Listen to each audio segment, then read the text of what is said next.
The massive doors of the Galactic Council chamber groaned open with the sound of ancient metal. Inside, delegates from 47 different worlds sat in their assigned seats, each representing millions of beings across the galaxy. Today felt different than usual council meetings. The air itself seemed to hold tension. Ambassador Thrak stepped through the doorway and conversation stopped. At 3 meters tall with muscles that could crush steel, the Veltar warrior made even the bravest delegates nervous. His people were known throughout the galaxy as the ultimate predators. They served as elite soldiers and enforcers when other species needed someone dangerous handled quickly. The Veltar had never asked to speak at the council before. They took contracts, completed missions, and left. Politics were beneath them.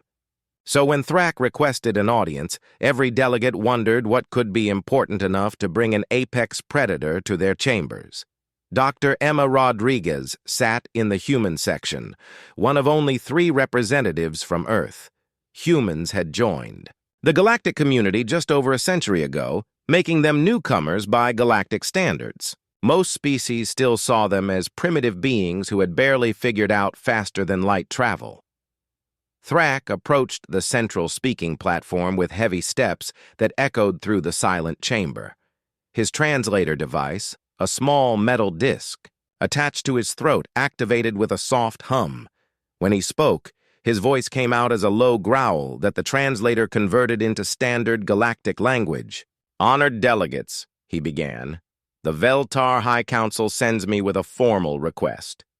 We wish to establish diplomatic relations with the human species." The chamber erupted immediately.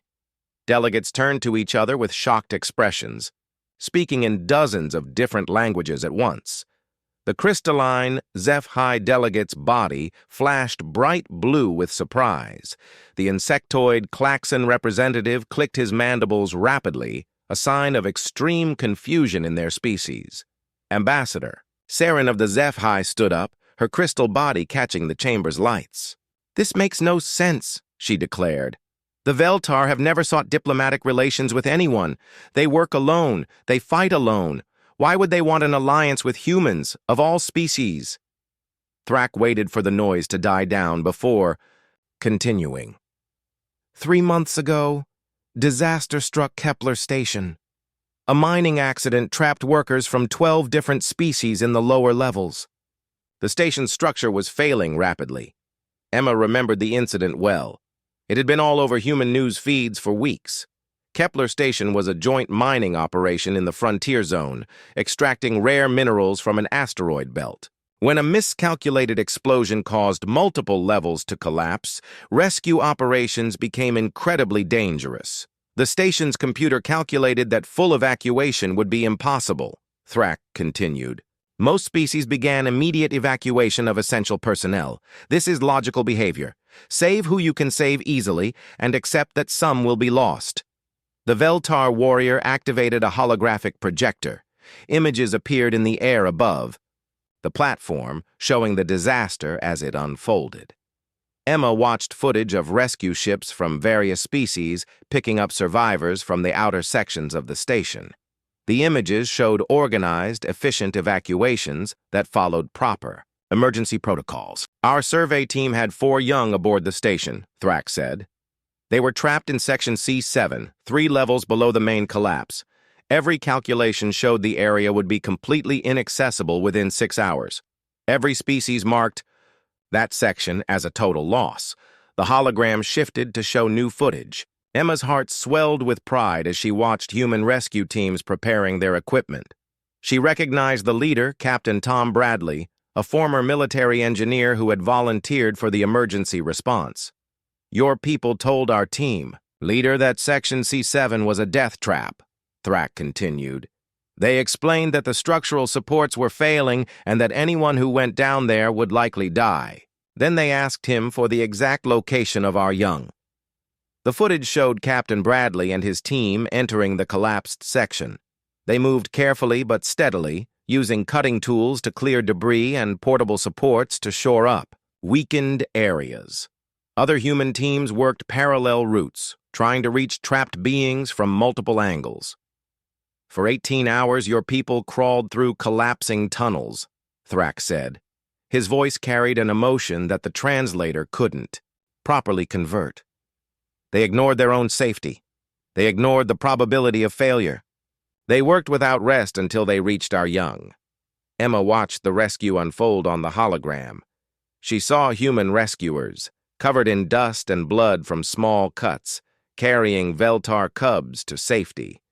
The young aliens were barely larger than human children, but already showed the sharp claws and teeth of their predator species.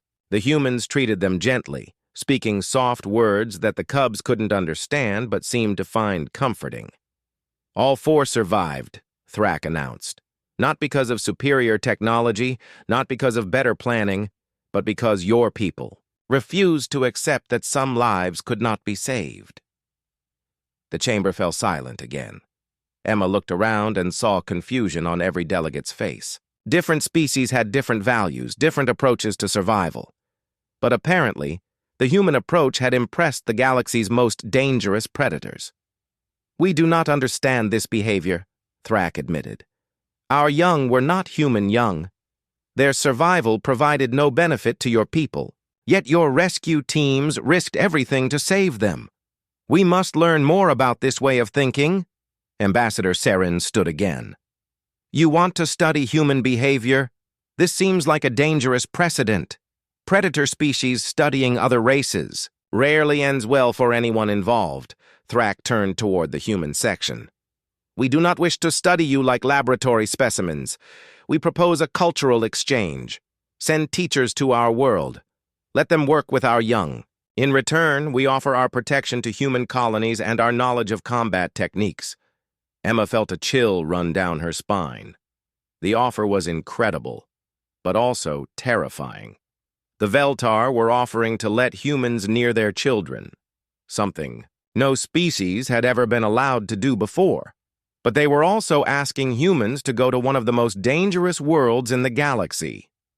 The debate that followed lasted for hours. Some delegates worried about human safety on Vel Prime. Others questioned whether the Veltar could be trusted.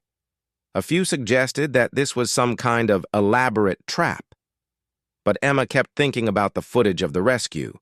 She had seen the look on Captain Bradley's face when he handed the first Veltar cub to its parent. It wasn't the expression of someone expecting reward or recognition. It was simply relief that a child was safe. Maybe that was what the Veltar wanted to understand. Maybe they had seen something in human nature that even humans themselves didn't fully recognize. As the debate continued around her, Emma wondered what would happen when the galaxy's apex predators learned to think like humans. The vote, when it finally came, was close, but it passed. For the first time in galactic history, a predator species would open their world to outsiders, and humans would be the first to accept their dangerous invitation. The transport ship shuddered as it entered Vel Prime's atmosphere, fighting against winds that could tear apart most civilian craft. Dr. Ben Foster pressed his face against the small window, watching lightning dance between purple clouds that stretched to every horizon. Below them, jagged mountains rose like the teeth of some massive creature, their peaks disappearing into the storm-covered sky. 6 months had passed since the Galactic Council approved the cultural exchange program. Now Ben found himself leading the first human delegation to Vel Prime, along with anthropologist Maria Santos and 4 other specialists. They had volunteered for what many considered a suicide mission, but Ben felt only excitement mixed with healthy respect for the dangers ahead. The Veltar pilot announced their approach to the capital city of Kethvar through the ship's communication system. Ben watched in amazement as the city came into view, carved directly into the side of a massive cliff face. Buildings jutted out from the rock like geometric growths, connected by bridges that swayed in the constant wind. Everything about the architecture spoke of a species that had evolved to survive in one of the galaxy's most hostile environments. Their landing pad was a simple platform extending from the cliff face, with no barriers or safety rails. The moment they stepped outside, the wind hit them like a physical blow.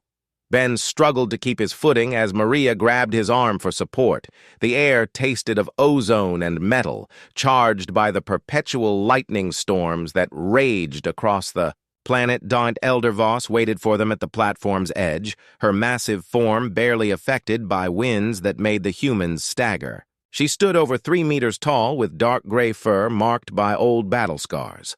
Her yellow eyes studied the humans with the same intensity a scientist might use to examine new specimens. "Welcome to Vel Prime," she said through her translator.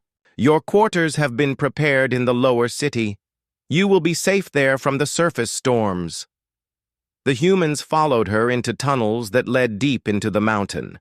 The corridors were wide and high-ceilinged, built for beings much larger than humans. Soft bioluminescent lights provided gentle illumination, creating an almost peaceful atmosphere that contrasted sharply with the chaos outside. As they walked, Ben noticed movement in the side passages. Young Veltar peered out at them curiously, before darting back into the shadows. The cubs were smaller than their parents, but already showed the beginnings of adult features: sharp claws, powerful muscles, and those striking yellow eyes that seemed to see everything. "Your young are curious about us," Maria observed. Elder Voss made a sound that might have been amusement.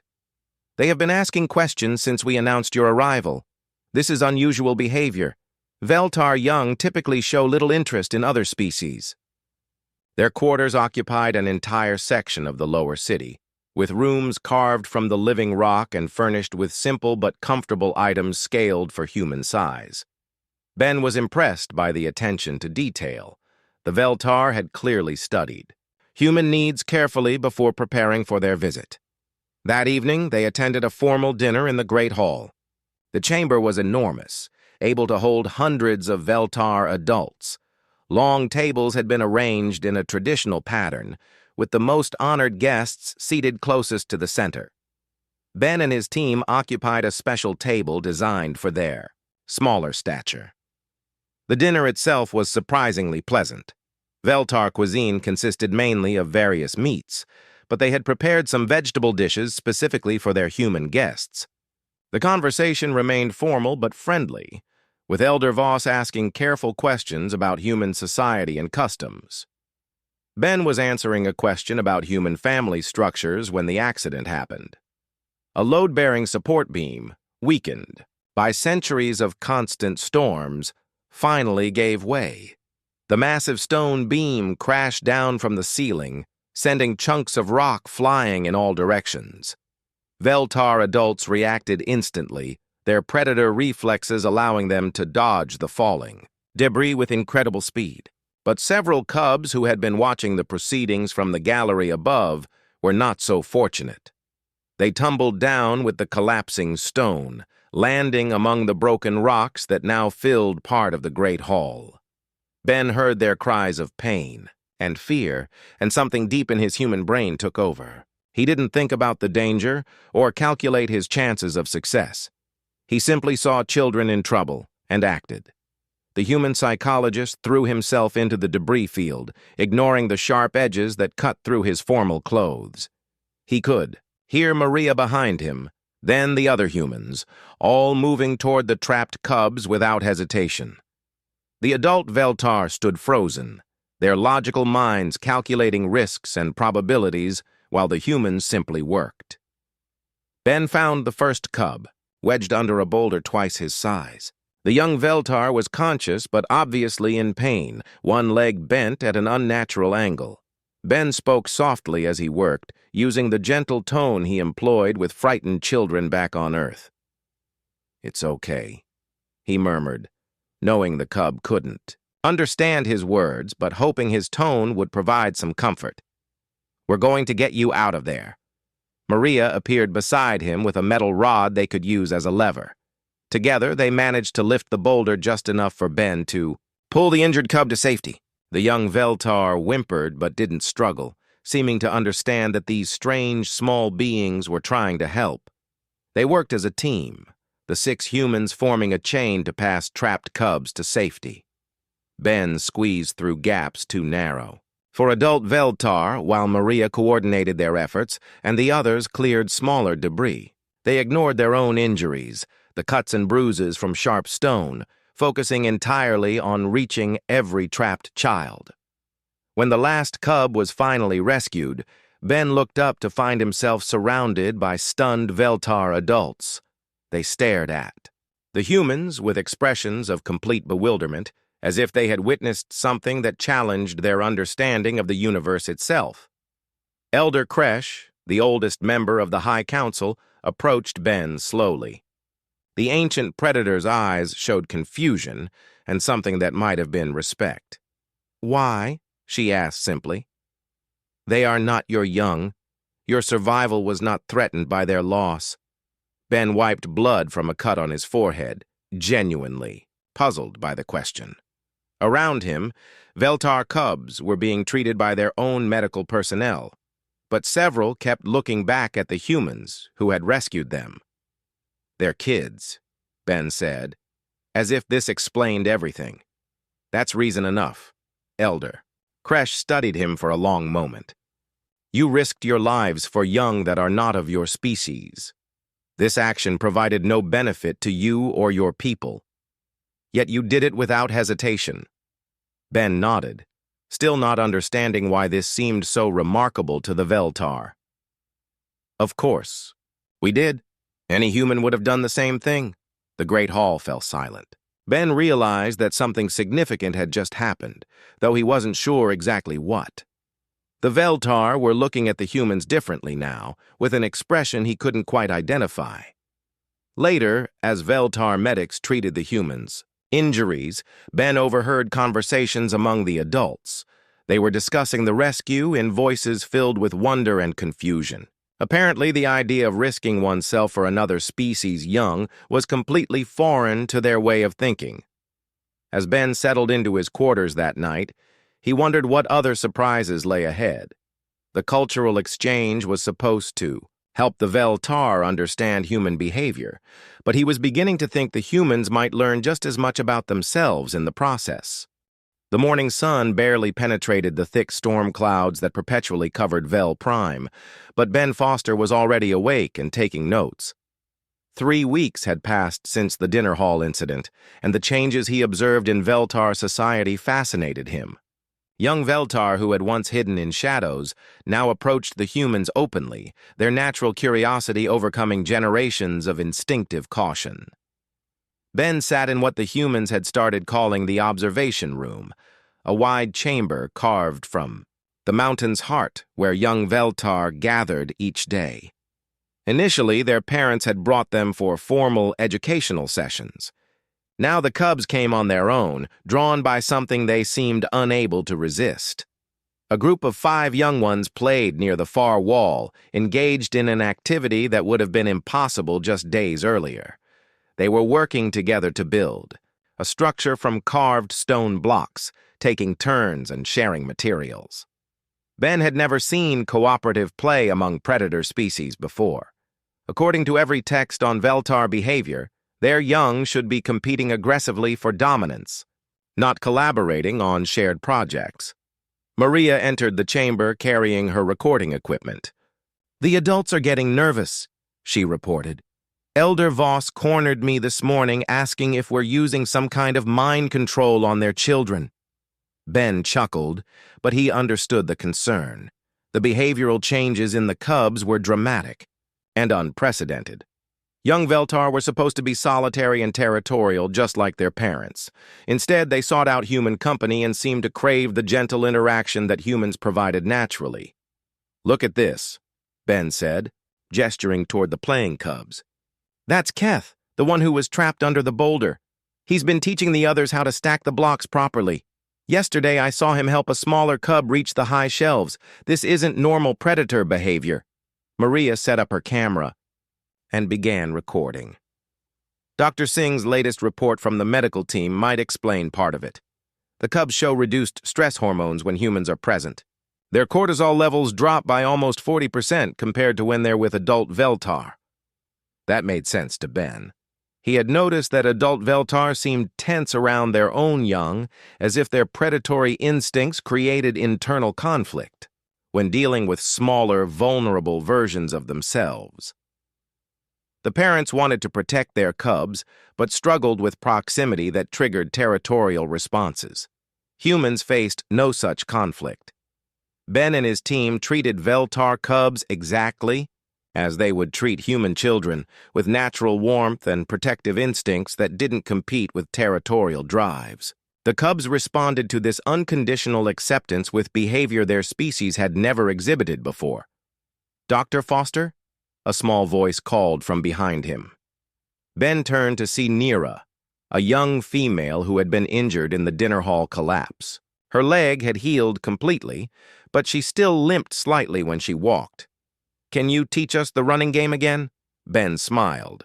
The running game was simply tag, a basic human activity that required cooperation and friendly competition rather than dominant struggles. The first time he had taught it to the cubs, their parents had watched in amazement as their children learned to chase each other playfully instead of aggressively. "Of course," Ben said. "Go gather the others." Within minutes, 12 young Veltar had assembled in the chamber's central area. Ben explained the rules again, though they had already memorized them perfectly. The cubs lined up eagerly, their yellow eyes bright with excitement that would have been impossible among human children of similar age. The game began with Keth as it. He chased the others around the chamber, but instead of trying to dominate, whoever he caught, he gently tagged them and ran away laughing. The tagged cub became the new chaser, and the cycle continued. What amazed Ben most was how they had modified the game themselves, adding rules to ensure everyone got turns and nobody felt left out. Elder Voss appeared in the doorway, watching the proceedings with her usual stern expression. Ben had learned to read Veltar body language well enough to recognize confusion and concern in her posture. She approached him while the cubs continued their game. "This behavior troubles the High Council," she said without preamble.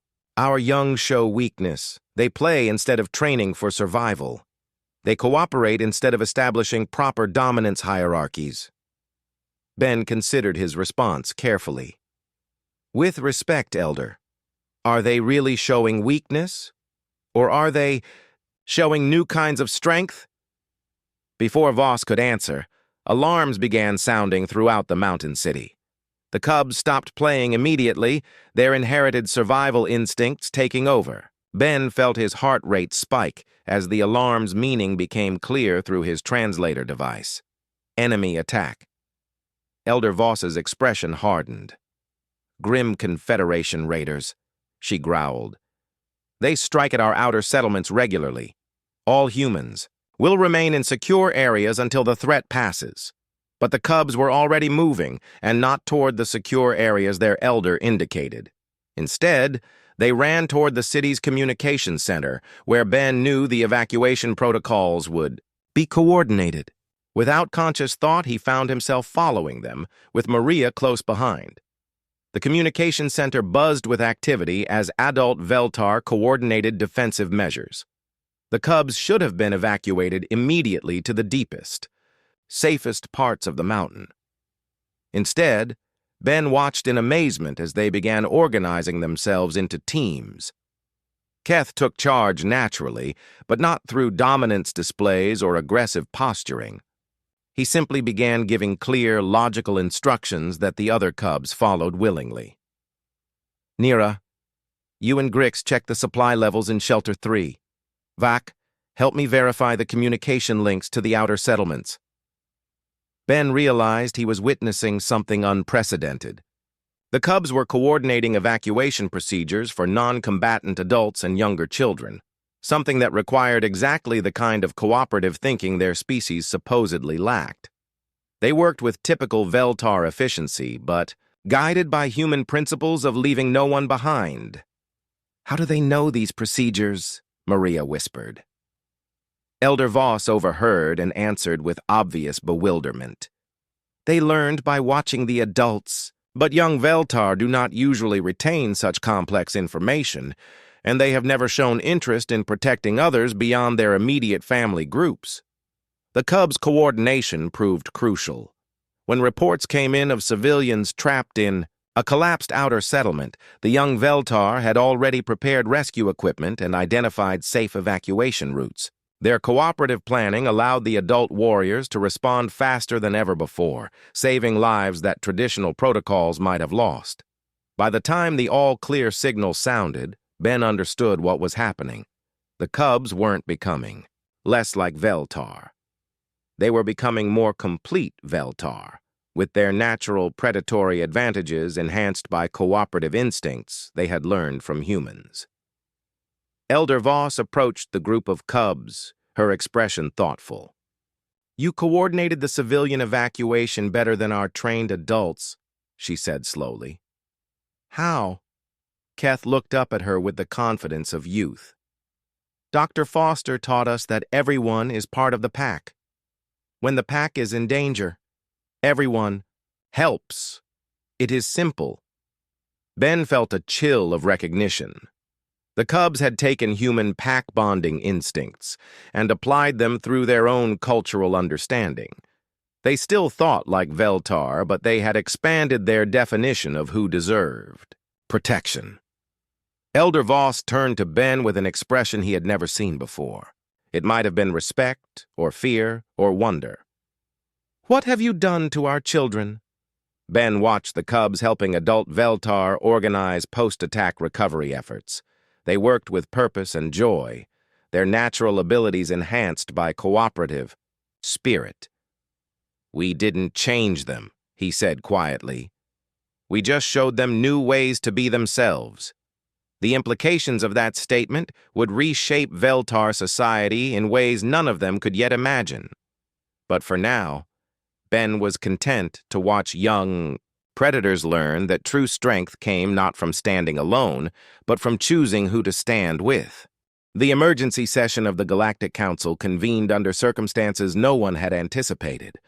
News of the Human-Veltar partnership had spread across known space faster than most government communications, creating waves of confusion and concern throughout the galaxy's established order.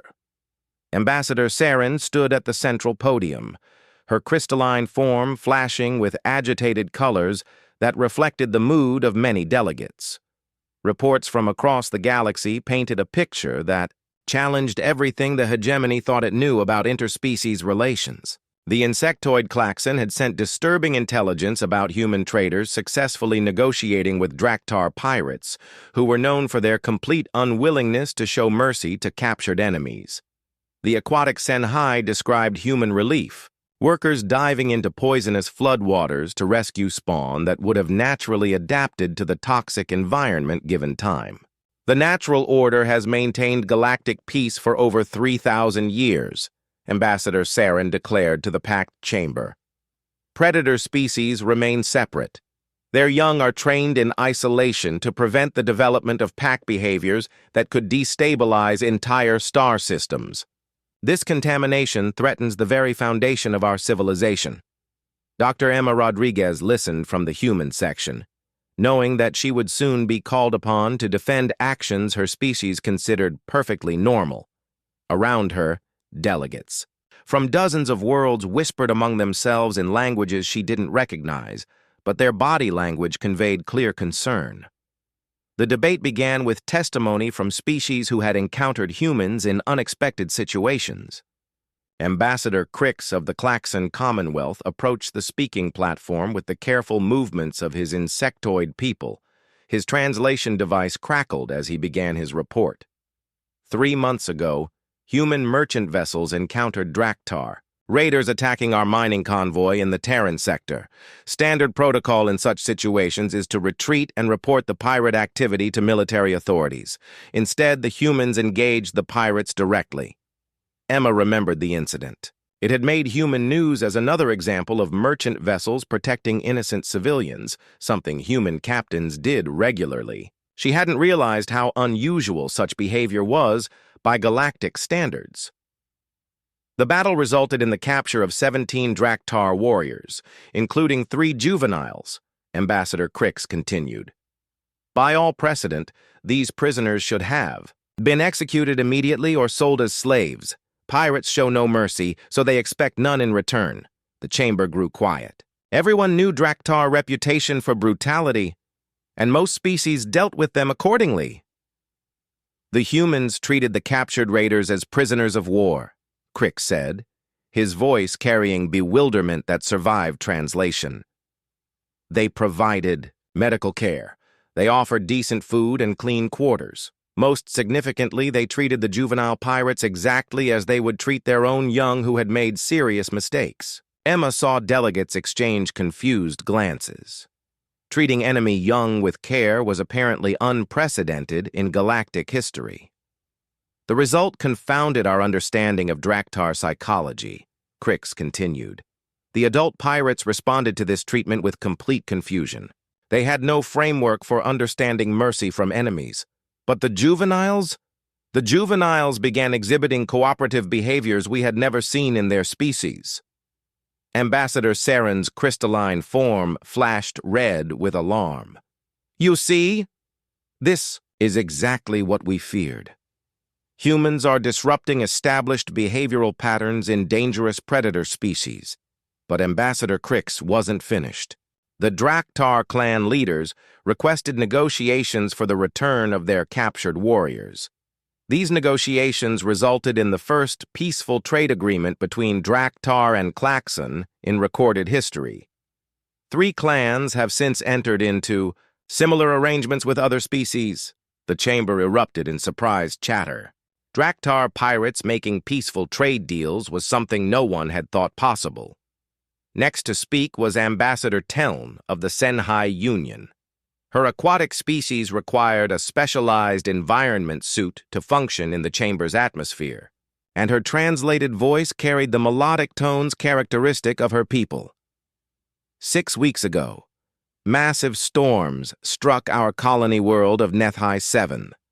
The resulting floods contained industrial pollutants that would have been lethal to most species. Senhai spawn can adapt to such conditions, though the process is uncomfortable and takes several days. Emma had heard about this rescue operation too. It had been considered a routine humanitarian mission by human standards. Human relief workers arrived before our own rescue teams, Teln continued. They immediately began diving into the toxic waters to reach trapped spawn despite having no protective equipment adequate for the conditions. They suffered chemical burns and poisoning, yet continued working until every young Senhai was evacuated to safety. Ambassador Teln's suit systems conveyed emotions through color changes in her faceplate. The soft blue glow indicated gratitude mixed with confusion. The spawn they rescued were in no real danger. Our young adapt to environmental toxins naturally, but the humans could not know this. And when we tried to explain, they continued the rescues anyway. They said that even if the spawn could survive, they should not have to suffer while adult help was available.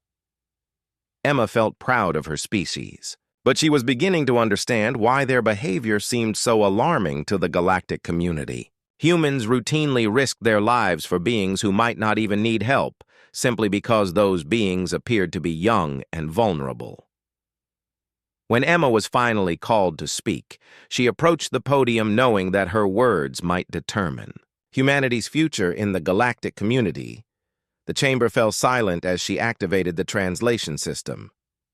"Honored delegates," she began, "I've listened to your concerns about human behavior, and I think there's something you need to understand.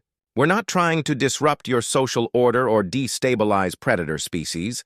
We're simply acting according to our nature." Ambassador Saren's crystalline form flashed skeptical orange. "And what nature is that, Dr. Rodriguez?" Emma had prepared for this question during the long journey to the council chambers. "Humans are pack animals, but our pack definition is unusual. We don't limit our protective instincts to our own species or immediate family groups. Any young creature automatically triggers our parental responses. It's not a choice we make consciously, it's built into our biology." She activated a holographic display showing brain scan data from human volunteers.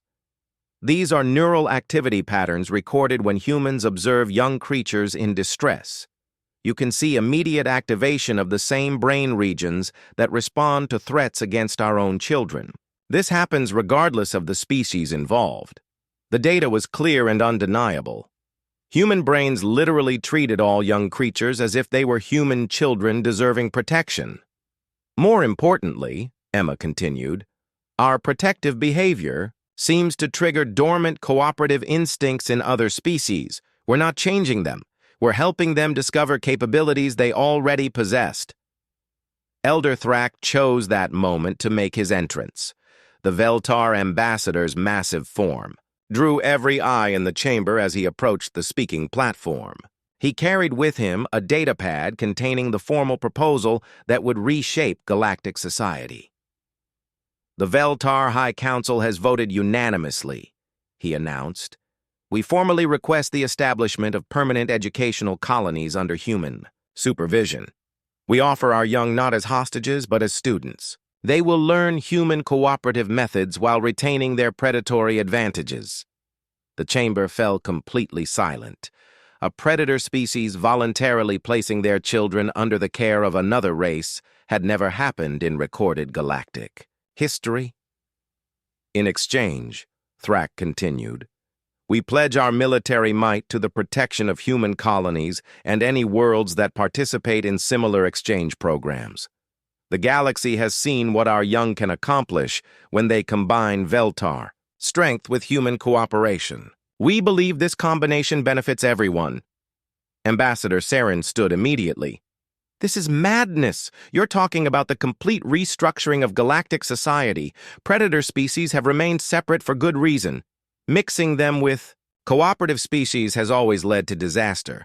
But even as she spoke, other delegates were whispering among themselves. Emma could see interest in the faces of younger species representatives, those still struggling to establish their place in the galactic hierarchy. The debate that followed lasted for hours. Conservative factions warned of chaos and the breakdown of natural order. Progressive voices spoke of new possibilities and the benefits of cooperative strength. Emma listened to it all, knowing that this vote would determine not just humanity's future, but the future of galactic civilization itself. When the votes were finally counted, the margin was narrow but decisive. By just 12 votes, the Galactic Council approved the Veltar proposal. The chamber erupted in arguments and celebrations, depending on which side of the issue delegates supported. Emma looked across the chamber at Elder Thrak, who stood calmly amid the chaos. The ancient predator met her gaze and nodded once, a gesture of respect between allies who had chosen to bet everything on an unprecedented experiment. The galaxy would never be the same. And as Emma watched younger delegates approach Thrak to discuss their own potential participation in the program, she realized that the real changes were just beginning. 5 years after the first human stepped onto Vel Prime, the galaxy watched in amazement as impossible rescue operations unfolded on their news feeds. The mining world of Torex 7 shuddered under massive seismic activity that split continents and boiled oceans, but the mixed species rescue teams coordinating the evacuation worked with precision that defied every computer model of disaster response. Captain Rex led Team 7 through the collapsing industrial district of New Torex City, his enhanced Veltar senses detecting survivors trapped beneath tons of twisted metal.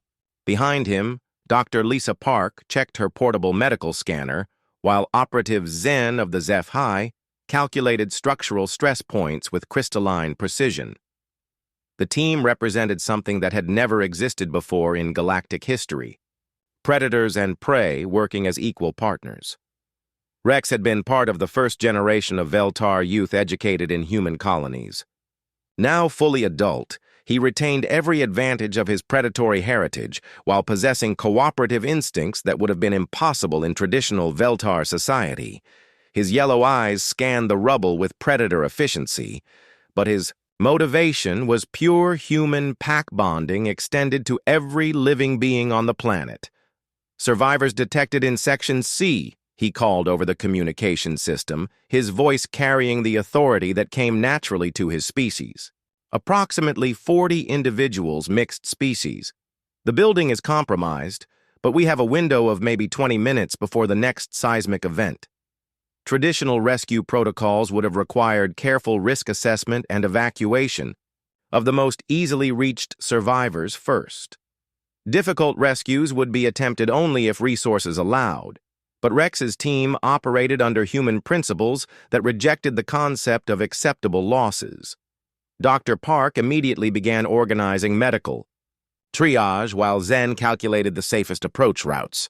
Two other team members, a human engineer named David and a Senhai swimmer called Flo, began assembling the specialized equipment needed to reach trapped beings in a partially flooded basement. The rescue that followed would be analyzed for decades by military strategists trying to understand how mixed species cooperation could achieve results that seemed mathematically impossible. Rex used his Veltar strength to move debris too heavy for other species, while his human training taught him to coordinate with teammates whose capabilities complemented his own.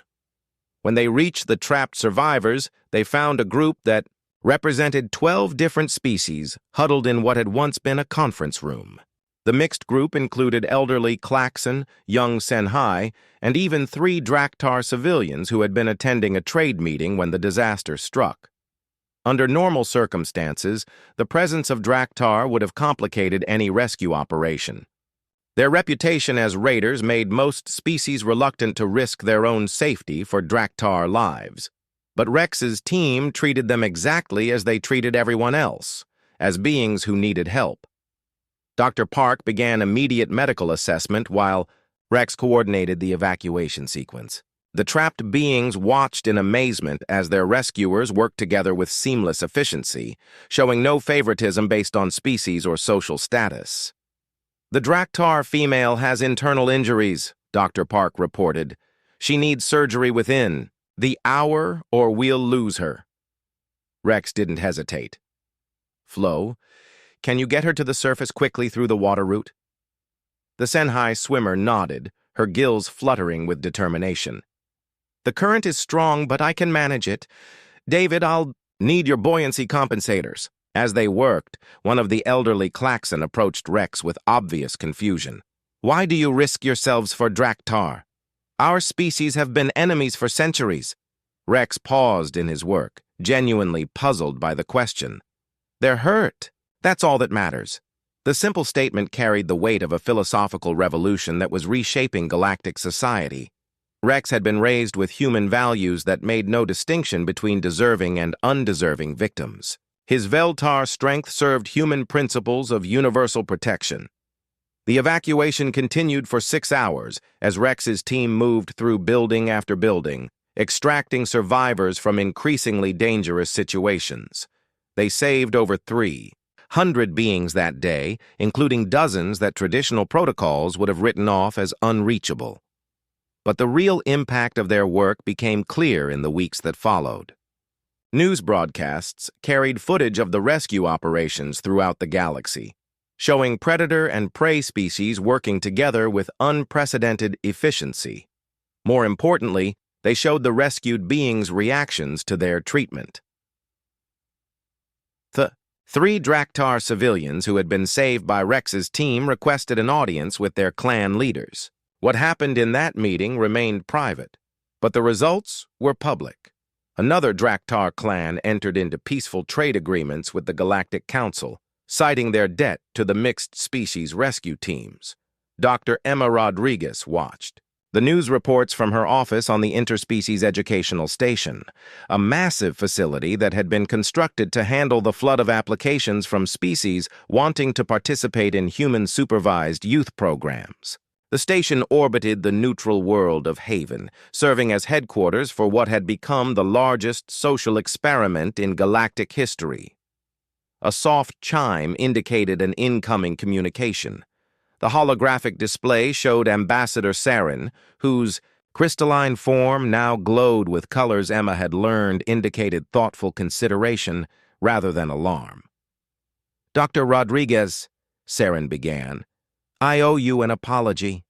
5 years ago, I believed your species represented a dangerous threat to galactic stability. I was wrong. Emma smiled, remembering the heated debates in the council chambers. You were protecting your people's interests. That's what ambassadors should do. Perhaps, Saren replied, but I failed to see the larger picture. My nephew graduated from your educational program last month. He's working with a mixed-species archaeological team now, and yesterday he sent me something I never thought I would see. The hologram shifted to show a young HFY working alongside beings from 6 different species, carefully excavating artifacts from an ancient ruin. What made the image remarkable wasn't the archaeological work itself, but the obvious joy on the young crystalline being's face. HFY do not typically experience happiness, Saren explained. We feel satisfaction when tasks are completed efficiently, but joy was unknown to us. Your program taught him to find pleasure in cooperation and discovery for its own sake. Emma felt a familiar warmth, the same feeling she experienced every time she saw evidence of the program's success. He's still completely HFY. We didn't change his nature. We just showed him new ways to express it. That's what I'm beginning to understand, Saren said. Your species doesn't weaken others. You help them become more than they thought possible. The communication ended with Saren's formal request to expand the educational programs to include adult HFY interested in learning cooperative techniques. Emma added it to the growing list of similar requests that arrived daily from across the galaxy. Dr. Ben Foster appeared in her doorway, carrying a datapad filled with the latest program statistics. His hair had gone gray during the 5 years since that first mission to Vel Prime, but his enthusiasm remained undimmed. The success rates keep climbing, he reported. 93% of program graduates integrate successfully into mixed-species teams. Crime rates in systems with large graduate populations have dropped by over 60%. And the most interesting development is the emergence of cross-species cooperative behaviors we never anticipated. Emma looked at the data with satisfaction. The numbers told an incredible story of transformation, but she knew the real measure of success lay in individual lives changed for the better. There's something else, Ben continued. Elder Thrak wants to speak with you. He says it's important. The communication link connected them to Vel Prime, where Elder Thrak sat in what had once been a war planning chamber, but now served as a coordination center for rescue operations across 3 star systems. Behind him, Emma could see young Veltar. Working alongside humans and other species, their cooperation so natural it seemed impossible that such behavior had once been unknown to their people. Dr. Rodriguez, Thrak began, his translator carrying undertones of deep emotion. I have news that will interest you. My granddaughter Kira was born yesterday. Emma smiled, knowing how much family meant to the Veltar. Congratulations, Elder.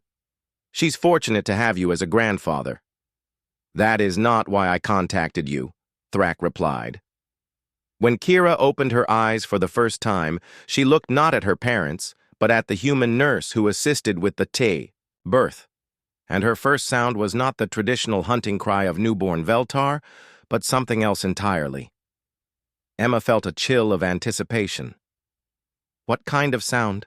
She laughed, Thrak said, his voice filled with wonder.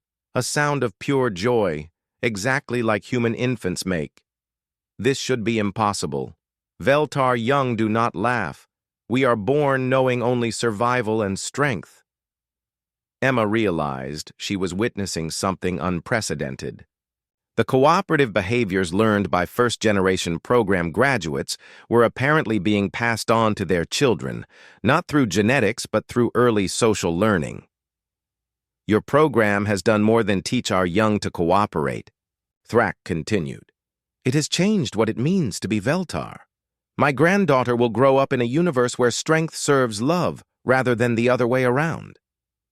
As the communication ended, Emma looked out through the station's viewport, at the stars beyond. Somewhere among those distant suns, beings from dozens of species were learning to see each other not as competitors or resources, but as family. Children who had never known war were playing together, while their parents worked side by side to build something better than what had come before. The galaxy was changing, one generation at a time. And at the center of that change stood a simple human truth that had somehow become universal. Every child deserved protection.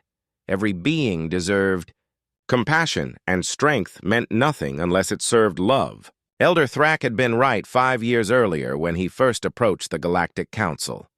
The day predators entrusted their young to humans hadn't been a sign of weakness. It had been the day they chose to become something greater than apex, predators. They had chosen to become protectors of all life, and in doing so, they had discovered what humans had always known. The universe was big enough for everyone to belong to the same pack.